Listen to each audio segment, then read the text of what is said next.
अस्सलाम वालेकुम everyone, welcome back to another video. Pakistan super league PSL 8 का शेड्यूल आज ऑफिशियली तौर पर पाकिस्तान क्रिकेट बोर्ड के चेयरमैन नजम सेठी ने प्रेस कॉन्फ्रेंस करके अनाउंस किया, जो कि कल हमने ऑलरेडी शेयर कर दिया था और मैंने कल ही आपको बता दिया था कि ये जो मैं पॉसिबल शेड्यूल आपके साथ शेयर कर रहा हूँ ऑलमोस्ट 90 to 95% इस तरह से करेक्ट होगा और वही हुआ। एक दो मैचेस जस्ट स्विच हुए। सो शेड्यूल पर तो हम बात नहीं करेंगे, वो तो आप सब लोग अपडेट हो गए होंगे एंड जिन्होंने कल वाली वीडियो देख ली है चैनल में अपलोड है, वो जाके देख सकते हैं बाकी डिटेल अपडेट्स के लिए। लेकिन ये वीडियो बहुत इंपॉर्टेंट है कोयटा एंड पेशावर के लोगों के लिए खास तौर पर। ये आज की लेटेस्ट सिचुएशन है बुगटी क्रिकेट स्टेडियम कोयटा की, जिसके लिए बड़ी बड़ी बातें की गई PCB के चेयरमैन नजम सेठी की तरफ से जब वो नए नए अपॉइंट हुए, रमीज राजा को जल्दी में फारिग किया और फिर जिस तरह से पॉलिटिकल वे में कोयटा एंड पेशावर के लोगों की उम्मीदें जगाई कि भाई हम तो मैचेस यहाँ पे कराएंगे। मैंने कहा था मैं सपोर्ट भी करूंगा नजम सेठी को अगर उन्होंने यहाँ पे सही मानों में रेनोवेशन की, पेशावर के लिए मैचेस लाए। तो कोयटा के साथ साथ पेशावर के स्टेडियम के लिए भी मैं नजम सेठी को इस मामले में प्रमोट करूंगा, चाहे वो रमीज राजा के लवर्स हों, नजम सेठी के लवर्स हों। एंड मैंने दोनों की तारीफ भी की जहाँ जहाँ पे उन्होंने अच्छा किया। प्रीवियस वीडियोस में मैंने नजम सेठी को प्रमोट किया जहाँ जहाँ प्रेस टॉक में उन्होंने पॉजिटिव बातें की, लेकिन मैंने मेंशन किया था, जो मेरे फॉलोअर्स हैं फॉलो कर रहे हैं, मैंने कहा था कि अगर ये प्रेस टॉक तक रहा, प्रेस कॉन्फ्रेंस तक ये बातें रहीं तो फिर हम उस पर तनकीद भी करेंगे खुल के। चले अंडरस्टैंड करने वाली बात है, ऑब्वियसली समझ आ रही है कि पेशावर के स्टेडियम्स अभी रेडी नहीं है, तो उसके लिए खामखा में PSL 8 के मैचेस की बात करना उसका कोई तुक नहीं बनता। लेकिन जिस तरह प्रेस टॉक में आके उन्होंने जल्दी में बुगटी एंड पेशावर में मैचेस आवे ही आवे, चले पेशावर हम साइड पे रख लेते हैं, लेकिन कोयटा बुगटी क्रिकेट स्टेडियम के लिए जिस तरह से आपने बात की, इतना बड़ा चैलेंज लिया, जब पता भी है कि इतने थोड़े टाइम में, इतने थोड़े ड्यूरेशन में यहाँ पे रेनोवेशन अपग्रेडेशन पॉसिबल नहीं है, काफी टाइम से स्टेडियम में मैचेस नहीं हुए एंड अब ये लेटेस्ट सिचुएशन, ये रेनोवेशन उन्होंने की है जो सामने आपको दिख रहा है। पवेलियन VIP एरिया साइड पे इनसाइड काफी काम हुआ है, उसको हम अप्रिशिएट करते हैं, वो मैंने प्रीवियस वीडियोस में अपडेट भी किया। तो मैं बता रहा था कि जब दिख रहा है कि स्टेडियम इस हालत में है, फिर इस तरह बड़ी बड़ी बातें करना, PSL 8 के मैचेस होस्ट करना बलूचिस्तान एडमिनिस्ट्रेशन के साथ और कोयटा के कोर कमांडर आसिफ गफूर के साथ बात हुई, स्पोर्ट्स सेक्रेटरी बलूचिस्तान इसहाक जमाली वो आते रहे यहाँ पे, इस तरह की बातें करना। सो ये भी फिर ठीक नहीं था। क्लियर कह देते कि भाई रेनोवेशन अपग्रेडेशन पॉसिबल नहीं है, टाइम थोड़ा है, अगले एडिशन से हम होस्ट कर लेंगे। लेकिन स्टैंड्स की सफाई करके, ग्रिल को कलर दे के, आउटफील्ड में पानी छोड़ के एंड पवेलियन साइड चलें, पवेलियन साइड तो काम हुआ है, वो हमने अप्रिशिएट किया, इसको अपग्रेडेशन रेनोवेशन का नाम दे दें। So this is not fair. अगर रेनोवेशन अपग्रेडेशन करनी है तो फिर सही मानों में करें और फिर सही मैचेस भी होस्ट करें।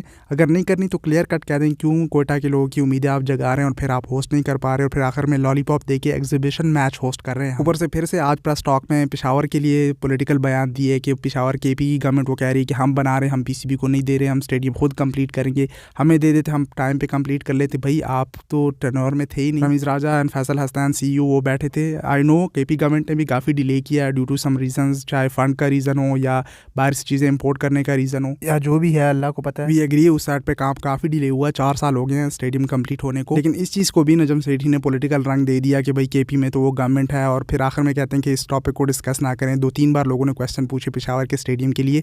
आज की प्रेस टॉक में तो इंफ्रास्ट्रक्चर, स्टेडियम्स, कोयटा, पेशावर, यही इस पे ही सवाल हो रहे थे। मैं बाकी भी इन्फॉर्मेशन की तरफ आता हूँ। वीडियो इंपॉर्टेंट है, स्किप ना कीजिएगा, आखिर तक साथ जुड़े रहिए और चैनल को भी सब्सक्राइब करके बेल आइकन को दबा लें ताकि इस तरह की अपडेट्स मिलती रहें। सो मैंने अपनी तरफ से तो काफ़ी हाईलाइट रखा है इसको, back to back videos updates आपको देता रहा, रेनोवेशन की जो अपडेट्स आती रही एंड आप भी अपडेट होते रहे विदाउट सब्सक्राइब किए। बहुत से लोग वीडियोस देख रहे होते हैं, कोई गिला नहीं, बट यह है कि मैं अपनी मेहनत जारी रख रहा हूँ। सो बुगटी क्रिकेट स्टेडियम में ये स्टेडियम अब तक इतना तैयार हो गया, सफाइयाँ हुई हैं, कल परसों यहाँ पे स्नो भी हुई, आज भी कुछ एरियाज में कोयटा में स्नो हो रही थी। सो एक वेदर का भी मसला है। सो इस मामलों में ठीक है, आप देखें इसमें सपोर्ट बनती है PCB की कि चलें वेदर की वजह से होस्ट नहीं हो पा रहा, वैलिड रीज़न है तो हम अंडरस्टैंड भी कर सकते हैं। लेकिन इसके बावजूद आप पॉलिटिकल स्टेटमेंट्स देना कि हम होस्ट कर रहे हैं, हम कोयटा भी आ रहे हैं, पेशावर भी आ रहे हैं और फिर ना होस्ट कर पा रहे हो, सो जब डाउट में हो तो बंदा क्लियर कट कह देता है कि भाई नहीं कर रहे। सो वो समझ में आ जाता है। बहुत से मामलों में PCB की सपोर्ट भी बनती है एंड बहुत से मामलों में PCB गलत भी कर रही है। PSL 8 का शेड्यूल भी इसी वजह से डिले होता जा रहा था एंड आज अनाउंस हुआ। सो अब ये डिसाइड कर रहे थे नजम सेठी एंड उसकी टीम के कोयटा के लिए क्या ऐसा कुछ किया जाए कि वो लोग नाराज़ भी ना हो, डिसअपॉइंट भी ना हो। तो एग्जीबिशन मैच का लॉलीपॉप दे दिया कि भाई पेशावर कोयटा कब बता रहे हैं, मेरे ख्याल से 5 फरवरी को मैच होस्ट हो रहा है। मैच तो कंफर्म हो रहा है 5 फरवरी को ही हो रहा है, लेकिन ये नहीं पता कि कोयटा पेशावर का हो रहा है या किसी और फ्रेंचाइज का है, लेकिन मोस्ट प्रॉबेबली कोयटा पेशावर का ही हो। सो पेशावर के लिए तो ये हो गया कि भाई वो तैयार नहीं है, उसका मामला तो हल हो गया। लेकिन उस दौरान पॉलिटिकल स्टेटमेंट्स भी उन्होंने दी, ये बात आप एग्री करेंगे और अनफॉर्चुनेटली रमीज़ राजा ने कुछ इस तरह के बयान भी दे दिए थे पेशावर के लिए, तो एक इमेज बन गई थी और उस दौरान उन्हें फ़ारिग भी कर दिया, ट्रांजिशन आ गई, सीरीज़ भी हार गए, तो बड़े तरीके से रमीज़ राजा को फ़ारिग किया गया और फिर उनकी नई टीम आई नजम सेठी की। सो बहुत सी चीज़ें आप भी अंडरस्टैंड कर रहे होंगे। ये रिसेंटली जो भी हुआ है भाई, अब तो एतबार उठ गया सबसे, जो भी आता है प्रेस टॉक में बड़ी बड़ी बातें कर जाता है और फिर वो कर नहीं पा रहा होता है।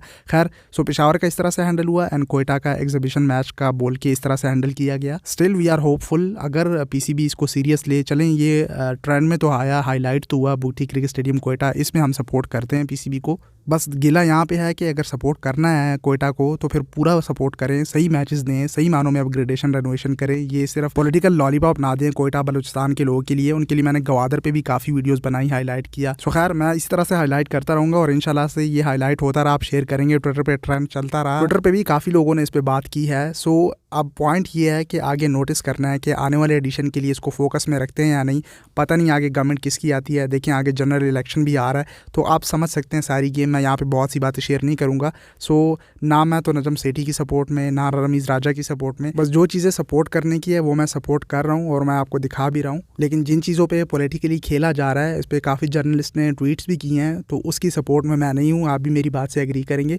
बहुत से लोग मुझसे नाराज़ हो जाते हैं कि आप रमीज़ राजा की सपोर्ट नहीं करते, नजम सेठी की सपोर्ट कर रहे होते हैं, और नजम सेठी के फैंस जो है वो नाराज़ हो जाते हैं कि आप खामा खामे रमीज़ राजा को हाइप दे रहे होते हैं। सो भाई, मैं किसी को हाइप नहीं दे रहा। जो पॉजिटिव काम कर रहा है सही मानों में, उसी की ही सपोर्ट बनेगी, उसी को भी हम प्रमोट करेंगे। चले खैर, लॉन्ग स्टोरी शॉर्ट, इसी में ही बेहतरी होगी। सब्र कर लेते हैं, सब्र का फल मीठा है। कोयटा बलूचिस्तान के लोग परेशान ना हो। इस एडिशन में ना सही, आने वाले PSL 9 2024 के एडिशन में ही सही। चले, एग्जीबिशन मैच तो आप एंजॉय कर लें। ब्यूटीफुल वेदर कोयटा का, बैकग्राउंड में जो हिली एरिया है, यहाँ के पहाड़ हैं जहाँ पे स्टेडियम बना है, एंड कोयटा के लोग रियली डिजर्व करते हैं कोयटा ग्लेडिएटर्स के होम मैचेस अपने स्टेडियम पे। मजीद भी प्रेस कॉन्फ्रेंस में इंफ्रास्ट्रक्चर के अपग्रेड करने के हवाले से सवाल किए गए और नजम सेठी ने बताया कि पिंडी, मुल्तान, लाहौर, कराची इन स्टेडियम्स में upgradation Asia cup, champions trophy 2025 के लिए उसमें काफ़ी काम होना है और इसका क्रेडिट आप सबको जाता है, जर्नलिस्ट को जाता है। इतना हाईलाइट रखा है, जब भी कोई प्रेस कॉन्फ्रेंस होती है, प्रेस टॉक होती है, तो इंफ्रास्ट्रक्चर स्टेडियम्स के ही सवाल पे सवाल जा रहे होते हैं। हर प्रेस टॉक में, प्रेस कॉन्फ्रेंस में स्टेडियम की अपग्रेडेशन को ट्रेंड बना के रखा हुआ है और पीसीबी के नाक में दम कर दिया है कि भाई स्टेडियम को अपग्रेड करें। देखिए, स्टेडियम्स की बेहतरी की बात आई तो इसमें नजम सेठी ने अच्छे काम भी बहुत से किए हैं। आपको याद होगा, नेशनल स्टेडियम कराची में रूफ थी नहीं। इंटरनेशनल क्रिकेट की वापसी के लिए वेस्ट इंडीज़ के साथ जब सीरीज़ करवा रहे थे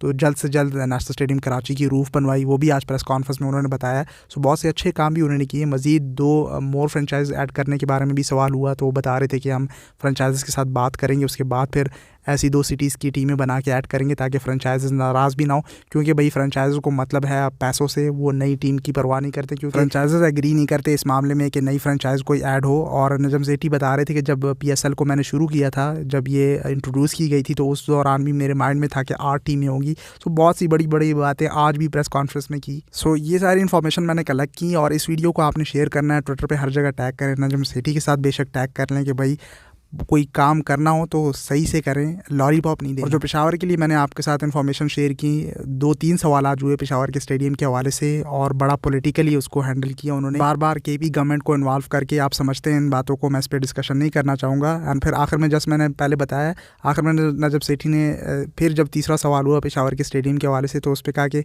इसमें ज़्यादा डिस्कशन ना करें इस टॉपिक। जब ये स्टेडियम तैयार हो जाएगा, रेडी हो जाएगा, तो हम जल्द से जल्द यहाँ पे इंटरनेशनल एंड PSL क्रिकेट को ले जाएंगे। तो ये चीज़ मुझे इनकी अच्छी नहीं लगती। जब कोई जवाब देते हैं तो पॉलिटिकल भी हो जाते हैं, फिर ऊपर से उस पर पानी भी डाल देते हैं और अच्छा भी हो जाते हैं। तो भाई क्लियर कट एक साइड पे रहें। बाकी फैसला आप सब पे कमेंट सेक्शन में अपनी राय शेयर कीजिएगा। मुझे तो बस अब सिर्फ इंतज़ार है जो कराची किंग्स और पेशावर ज़ल्मी का 14 फरवरी को मेरे ख्याल में जो मैच खेला जाना है, Babar Azam versus Karachi Kings, Babar Azam versus Mohammad Aamir. भाई अब कराची लाहौर का अल क्लासिको गया, उनकी राइवलरी गई, अब कराची और पेशावर की राइवलरी बन गई, क्योंकि जिस तरह से बाबर आजम ने कराची किंग्स को छोड़ा और फिर वहाँ के कराची के जर्नलिस्ट ने जो रिसेंटली एजेंडा चलाया कैप्टनसी को लेकर, बाबर आजम को लेकर, तो भाई बहुत गड़बड़ चल रही है। अल्लाह ही मालिक है पाकिस्तान के हालात का, चाहे वो पॉलिटिकली हो, स्पोर्ट्स सेक्शन हो, हर जगह पे यही हालात है। खैर, नजम सेठी का पता नहीं लगना वो कितने टाइम तक रहते हैं। आगे जनरल इलेक्शन आ रहे हैं, नई टीम आती है PCB की, किसकी गवर्नमेंट होती है वो तो आने वाला टाइम ही बताएगा। नई हुकूमत, नया चेयरमैन, नई बड़ी बड़ी बातें एंड नए ख्वाब। इस वीडियो के लिए इतना ही। इंशाल्लाह मिलते हैं नेक्स्ट वीडियो में। सोशल मीडिया पे फॉलो कर लें। तब तक के लिए टेक केयर, अल्लाह हाफिज़।